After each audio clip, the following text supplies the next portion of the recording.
안녕하십니까. 이번 시간은 뉴스를 하나 의미 있는 뉴스를 가지고 이게 투자 관련된 함의를 찾아보는 그런 시간을 갖고자 합니다. 얼마 전에 나오는 건데 제가 커뮤니티에는 올려놨던 거고 4월 15일 날 나온 뉴스입니다.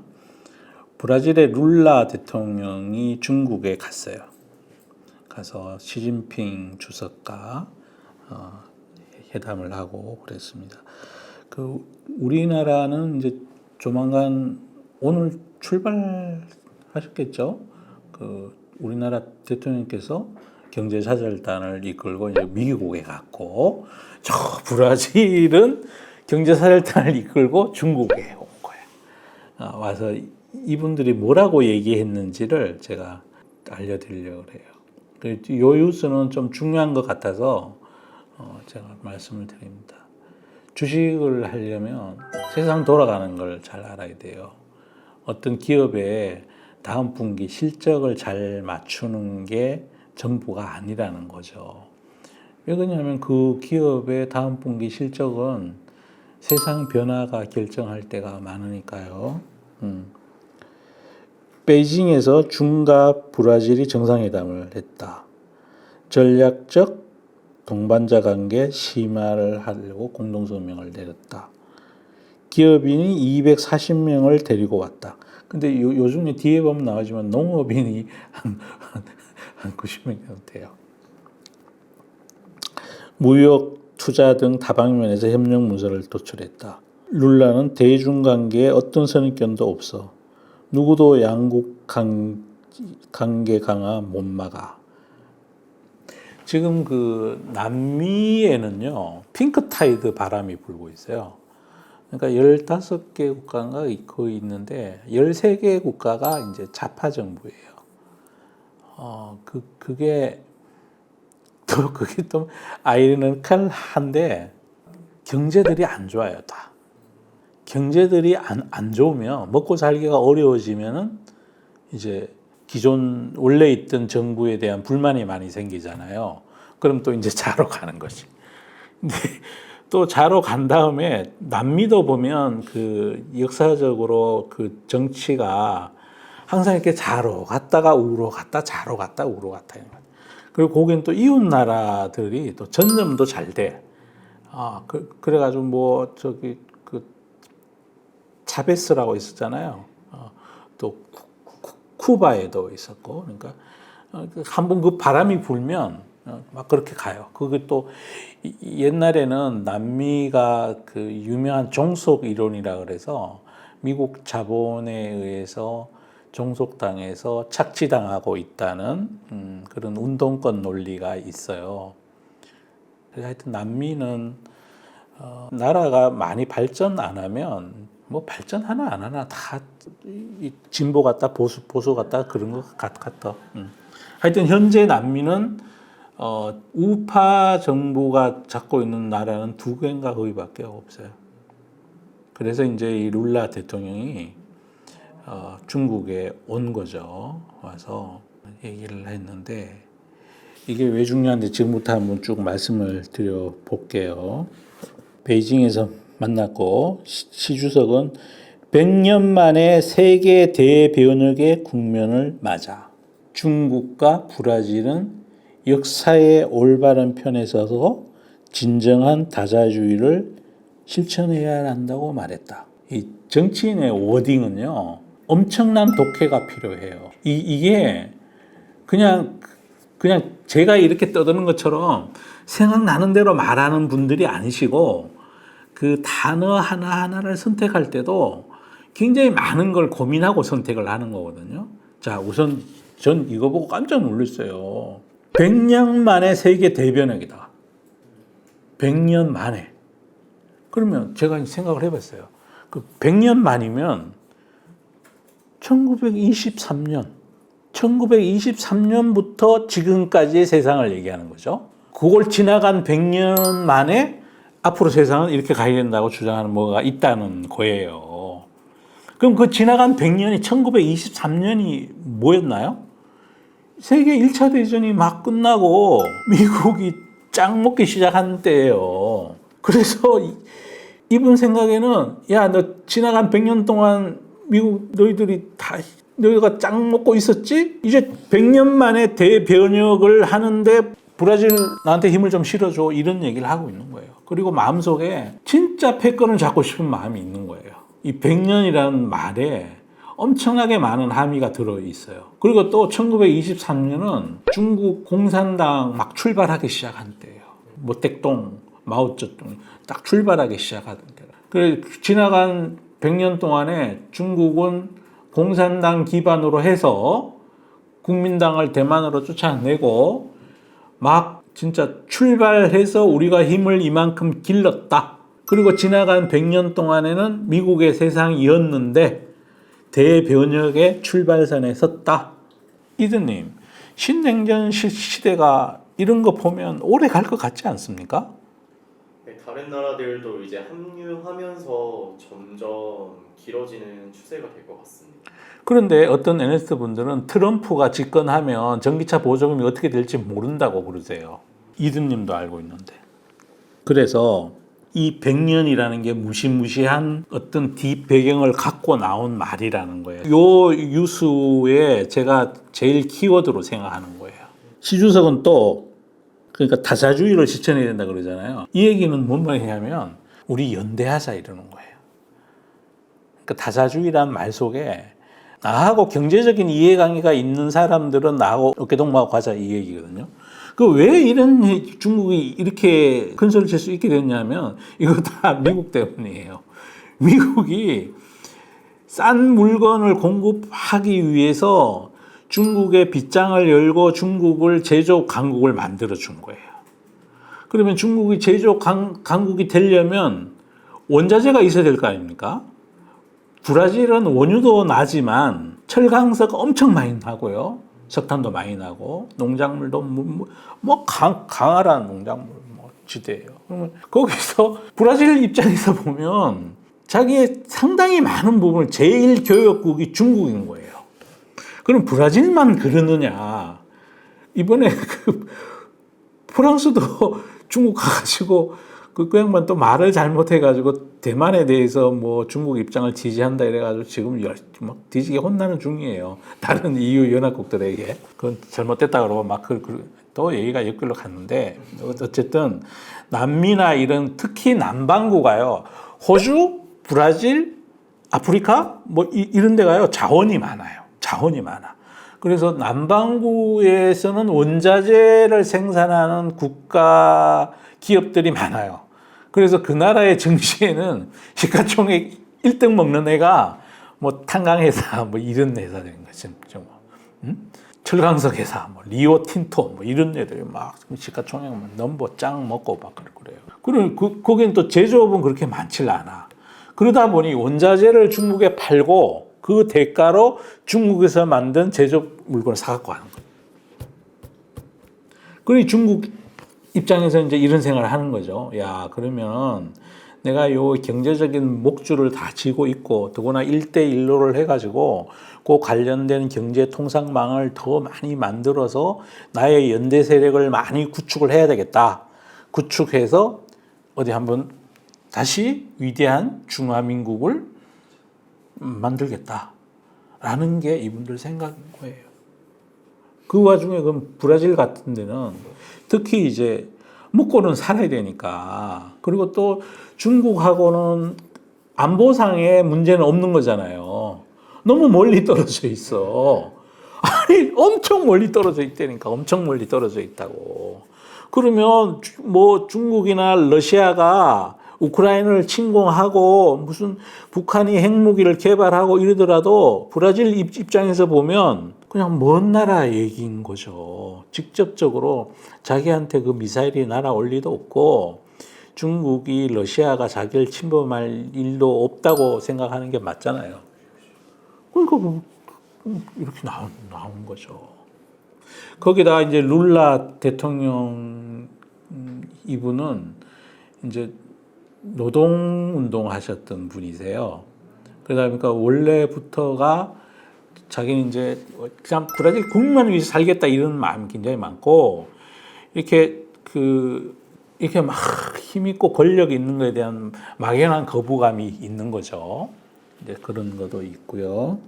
그래서 이제 뭐 그 뒤부터는요, 요 배경을 이해를 하면 이 워딩이 그냥 다 보이는 거죠. 시주석은 또 글로벌 거버넌스 시스템을 보다 공정하고 합리적인 방향으로 발전시키고, 이게 뭔 얘기예요? 아이고 저기 뭐야, 규제하지 말라는 얘기죠. 우리도 반도체 장비 좀 주고 우리 배터리 회사도 미국에 좀 가고 우리 광물 쓰란 얘기죠. 많은 개발도상국의 공동이익과 이 관련해서도 말이 많아요. 중국이 현재 개발도상국으로 분류돼 있걸랑요. 그런데 개발도상국일 경우에 각종 그러니까 무역이나 할 때 제도적으로 혜택을 보는 게 많아. 그 자유무역 협정 이런 데서.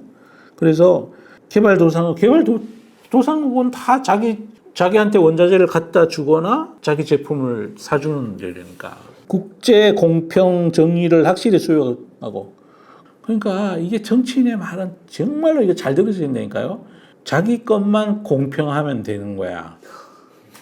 예? 북한이 어떻게 하고 그건 자기 몰라. 그리고 러시아가 우크라이나를 침범하고 이것도 자기 모르는 일이야. 자기하고 국제 공평하면 돼. 인류 운명 공동체를 손잡고 구축해야 된다. 아니 무슨 인류 운명 공동체면 서로 침범하면 안 되지. 그러면서 또 내가 이렇게 얘기하면 또 반중으로 비춰질라. 저 반중 아니에요? 저 진짜 반중 아니라고.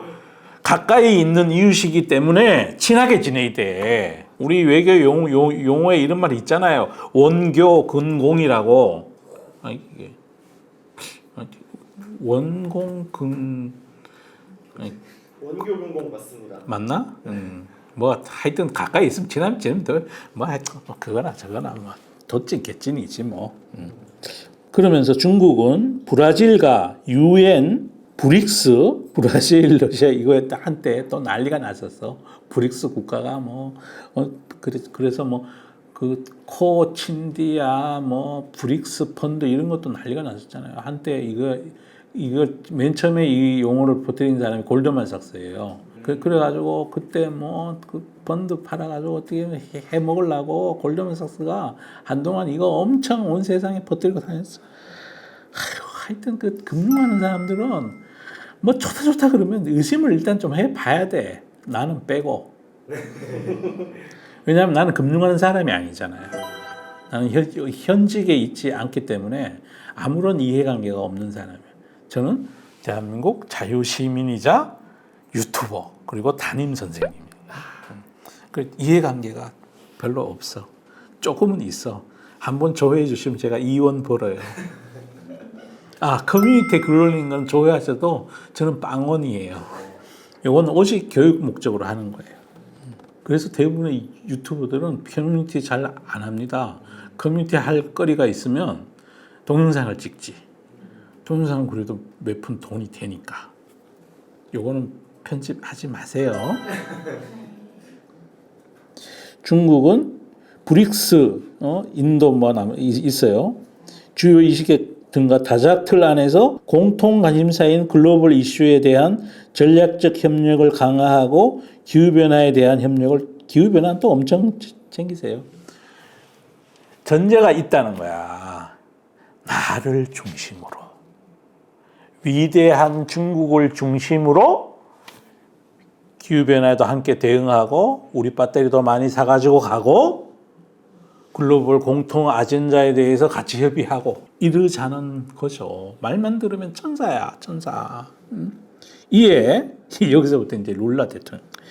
양측은 모든 다자주의와 국제 공평 정의를 수호한다며 브라질은 중국과 G20, 브릭스 등 다자틀 내에서 전략적 협력을 강화하고 국제금융, 기후변화 대응, 환경보호에 대한 조율과 협력 강화를 하길 원한다. 서로 좋은 얘기 하는 거예요. 다만 우리 둘이 편먹고 하겠다 이런 얘기죠. 중국이 14년 연속 브라질의 제일 무역 파트너이고 이렇게 하면 얘기가 너무 길어지니까 이제 빨리빨리 지나가겠습니다. 보니까 표정을 보니까 양피디님 표정이 아이고 담쌤 지루합니다라고 하는 것 같아요. 아닙니다. 그래서 뭐 자, 그 밑에 내려가면 뭐 이제 제가 앞서 100년 얘기에 할 말을 다 드렸어. 룰라 대통령이 또 어디를 갔냐면요. 중국 상하이에 있는 화웨이를 갔어요. 브라질의 통신 장비는 화웨이가 공급. 그러니까 아예 그냥 튼튼한 동맹 비슷한 거죠. 근데 동맹은 아니에요. 우리 국제관계를 얘기할 때 동맹국이 있고 그다음에 이제 흔히 쓰는 외교 용어가 전략적 동반자 관계라고 있어. 우리가 중국도 전략적 동반자 관계고 러시아와 중국도 전략적 동반자 관계. 뭐 다 그냥 전략적 동반자 관계라는 말은 그냥 서로 도움되면 친구고 도움되지 않으면은 내가 언제든지 너 침범할지 몰라라는 그게 이제 전략적 동반자 관계다 이렇게 보시면 돼요. 동맹이다 그러면 그거는 그래 한번 죽든 살든 우리 같이 살아보자 이런 거고 그건 엄연히 다른 얘기예요. 그러니까 브라질과 중국은 이해관계로 뭉친 전략적 동반자 관계인 거죠. 그래서 이제 미국을 자극하기 위해서 하웨이를 상징적으로 간 거예요. 하웨이가 미국에는 서방 진영에는 통신 장비를 못 넣으니까요. 그리고 뭐 있어요. 근데 농업 분야 인사만 90명이래요. 아까 200몇 명 갔다 그랬잖아요. 거기 90명이 브라질은 농업 대국이에요. 그 다음에 또 중요한 이슈가 또 하나 던져지는데 이게 이제 위안화 결제예요. 예? 그래서 이에 앞서 룰라 대통령은 그 상하이 이제 개발은행에서 한 연설에서 이분의 얘기예요. 매일 밤 나는 왜 모든 나라가 무역에서 달러에 연동돼야 하는가? 왜 우리는 우리 자신의 통화로 하지 못하는가라고 자문해 본다. 이것도 굉장히 중요한 거죠. 미국의 그 세너리지 이펙 효과를 다 갖는 기축통화 발권국의 지위가 미국에 있어서 굉장히 중요한 거거든요. 거기에 대해서 야 이제 뭐 너희들 나하고 거래관계도 별로 없고 하니까 이제 중국하고 거래관계 많으니까 우리하고 브라질은 자국통화를 말이 자국통화지 위안화를 결제하는. 그러니까 전 세계 그 달러로 결제되는 무역 시스템이 스위프트 시스템이라고 있어요. 거기에 대항해서 중국 통화로 위안화로 결제되는 무역 시스템을 만들었어. 그건 내 이름은 잊어먹었어. 내가 하여튼 영어를 잘 못 외워. 하여튼 스위프트가 달러로 결제되는 모든 그 은행 간의 결제 통화 시스템이고 옛날에 막 신용장을 오고 가고 하던 거를 간단하게 만들어 놓은 국제 간의 어떤 국제 은행 간의 온라인 망이다 뭐 이렇게 생각하시면 될 것 같아. 근데 위안화로 결제되는 시스템을 중국에서 만들었어요. 그걸 이렇게 쓰자는 거죠. 그래 이거는 달러 패권에 대한 명백한 도전이에요.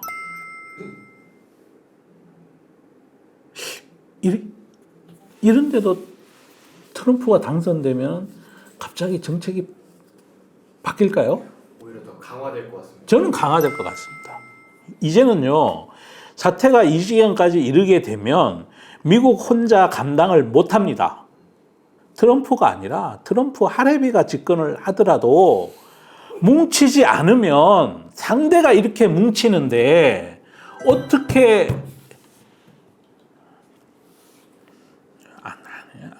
진짜 트럼프가 되더라도 이 뭉치지 않으면 미국 혼자만 잘 살겠다 그러고 멕시코와 벽을 다시 쌓고 이민을 통제하고 그리고 한국 보고 국방비 더 내라 그러고 못 그럽니다. 그래 다시 막 빗장을 열어가지고 우리나라 배터리 회사들 중국에 미국 가 있는 거 쫓아내고 못 한다니까요.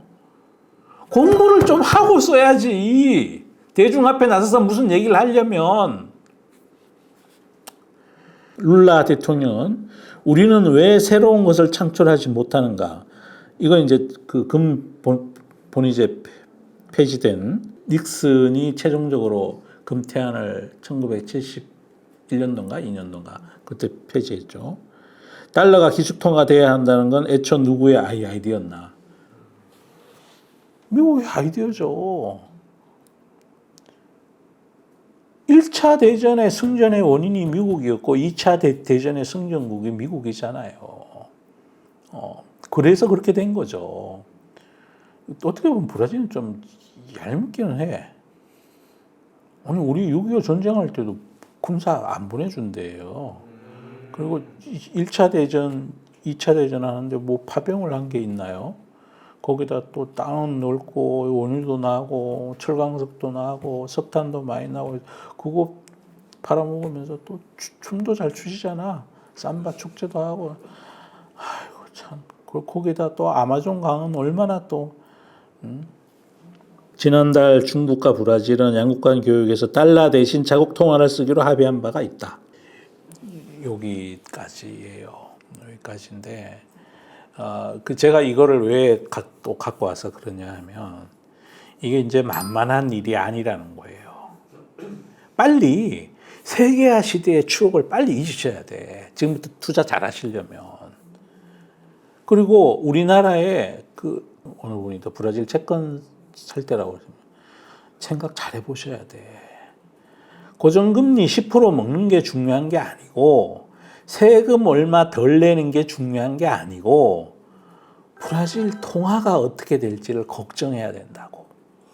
그러면 미국이 삐지면 미국의 브라질하고 사이가 안 좋아서 미국이 삐지면 브라질에 상당히 많은 미국 포트폴리오 자금들이 혹은 FDI 자금들이 들어가 있단 말이에요. 그 돈 빼면 브라질 통화가 터키 리라처럼 되지 않으리란 보장이 있나요? 그래서 국가 간 자산 배분에도 그러니까 제가 어떤 제 주장하는 방향으로 통화가 간다, 채권이 뭐 어떻게 된다 그 얘기가 아니고 저는 이런 아이디어를 드리는 거니까 그 채권 전문가분들에게 환율 전문가분들에게 좀 물어도 보고 그냥 이렇게 쉽게 덥석덥석 그냥 상품 설명서에 나와 있는 현재까지 지나간 과거부터 오늘까지의 현상만 갖고 만든 상품 설명서를 보고 가입하면 안 된다 이 말이에요. 세상이 이렇게 변하는데 그래서 주위에서 나에게 좋은 조언을 해줄 사람이 그러니까 내 병을 고쳐줄 현명한 의사도 한 분이 있어야 되고 이 자산관리 관련해서도 앞날의 세상의 변화를 조망해주는 훌륭한 PB분들이 있어야 된다는 거죠. 그래서 하여튼 브라질에 대해서는 여러분들 고민 많이 하셔야 됩니다. 우리나라에 그 브라질 펀드를 갖고 계신 분도 있고 채권 갖고 있는 분들도 굉장히 많아. 굉장히 많단 말이에요. 그거 한번 잘 생각해 보셔야 됩니다. 이 유수의 가장 큰 논점은 뭐냐 하면 중국이 미국이랑 한판 붙자고 하는 게 그냥 객적은 소리로 지나가면서 한번 던져보는 얘기가 아니고 중국은 경제적인 이해관계로 다른 건 없어. 무슨 세계 평화에 기여하고 이런 것보다도 오직 돈과 관련된 이 이해관계로 맺어진 얼라이언스들이 있다는 거야. 그래서 진짜 미국하고 한판 붙을 것 같고 전쟁을 한다는 얘기가 아니에요. 패권 다툼을 할 것 같고 그 사이에 어느 나라가 이길지가 진짜 우리 굉장히 진짜 흥미롭게 봐야 되는 거잖아. 그러니까 중요한 게 여러 개가 있다는 거죠. 그 자유의 가치, 정치 시스템, 자원의 양, 군사력, 열린 문화, 그런 걸 다 우리 구독자분께서 이제 한번 살펴보시기 바랍니다. 투자를 하는 거는 자꾸 밑에 계곡 속에 들어가서 그 나무 하나만 잘 골라 하려고 그러면요 너무 힘들어. 어떨 때 또 숲속에서 길을 잃어버릴 수도 있고 자꾸 산 위로 올라오셔야 돼. 산 위로 올라와서 이렇게 밑으로 내려다보면 예를 들어 지리산 정상에 내가 올라와 있다 쳐. 저기 뱀사골에 가면은 어디쯤 가면 표고버섯이 많이 나고 송이가 많이 나고 어디 가면 맛있는 산딸기 저골목에 가면 산딸기가 있고 저 골목에 가면은 막 저기는 독충이 많아. 저기는 뱀도 울거리고 그래도 거기는 가지 말아야지. 뭐 이런 생각을 갖게 되잖아요. 근데 숲 속에 있으면 그게 안 보인다니까. 바로 앞에 뱀이 있어도 안 보여요. 그 산 위에서 내려다보면 그리고 거기 여러 번 하다 보면 저기 가면 맛있는 뭐 다래와 모루가 있고 여기 이 산에 가면 산딸기가 있고 저기 어디 가면 내가 자식한테도 안 가르쳐줄 산삼 나는 데가 있고 다 다르다. 그 자꾸 위로 가려고 그래야 된다고. 그 자꾸 막 디테일에 빠져들어서 그것만 쳐다보게 되면 여러분의 투자가 꼬여요. 그래서 제가 수업하는 걸 자꾸 여러 번 들으시면 자꾸만 아마 우리 수업을 진짜 열심히 들으신 분들은 자기가 점점 산 위로 올라가고 있다는 걸 느끼실 거예요. 가끔 댓글에 보면 이제 그런 말씀 하시는 분들이 여러분이 생겨나고 있어요. 그래서 이제 잘 가르치고 있는 거죠, 제가. 그렇게 하면 투자가 쉬워져요. 좀 쉬워진다고. 실수도 많이 줄어들어. 지리산 꼭대기에 올라가가지고 이게 고사리가 나는 거는 양지 쪽인지 음지 쪽인지 그리고 어느 골짜기에 잘못 들어가면 거기는 막 반달곰들이 여러 명 있어가지고 잘못하면 목숨이 괴롭고 그 옆에 가면 산돼지가 많은지 어디 가면 목청이 많은지 꿀이 많은지 우리가 알 수 있단 말이야. 제가 문과생 바이오 투자 금지는 왜 있냐면 지리산 꼭대기에서 내려보니까 그 골에 문과생이 들어가면 독사에 물리더라니까. 그래서 내가 그 골짜기 가지 말라고 내가 그러는 거예요. 자, 또 주저주저 얘기하면서 이 유수를 다 했는데 만만치 않다는 거죠. 이상 유수 브리핑 마치겠습니다.